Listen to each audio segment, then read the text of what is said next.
Mr. Mars has This Week in Auto History. It was a very interesting week in auto history this week. I found some things that I did not know. February the 1st, back in 1979, Ford announced the discontinuation of the Ford Pinto. Oh. It was originally introduced in 71 as Wait a minute, it made it all the way to 79? Yep. Oh, God. It was introduced in 71 as an affordable compact.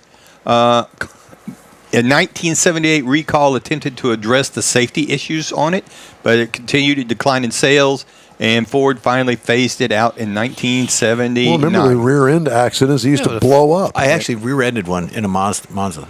Yeah, it didn't blow up or anything. It was just damage. But it was a fire sale. So that's true. February the 2nd, 1923, leaded gasoline went on sale for the first time in Dayton, Ohio. I did not realize that this was developed by General Motors and Standard Oil to reduce engine knocking, improving performance and efficiency. It was the toxic effects on health were known, but they kind of put up with for a long time until they finally decided to phase it out due to the harmful impact. Ethyl. Just go down to the station and pump Ethyl. Yeah. Jeff, I'm sorry. The last Chevrolet Caprice Classic Station wagon was produced in 1989 this week. I'm tearing up. Look at that bad boy. Yeah, marked the end of the full-size American family wagons, known for its spacious interior V8s engines. Wow. You know, that is today becoming actually a collector item, and I would love to get in one of those today just for a ride. Yeah. Remember when. And that particular one, brown, is good. Yeah. Your God.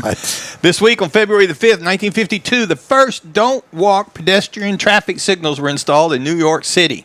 Now, this is the first ones were put in there to help reduce accidents. And by getting people across busy intersections, it has evolved across time, and now it's a worldwide symbol of don't walk. Okay. February the 7th, 1942. I did not know this, but the U.S. government halted production of private passenger cars due to World War II. The civilian car, they did this to conserve materials like rubber and steel for the war effort. And they remained until 1945 when they started building them. And by that time, all the new technology that had been developed for the war effort were put into place, and there was a big technological advance in automobiles when they came back in 1945.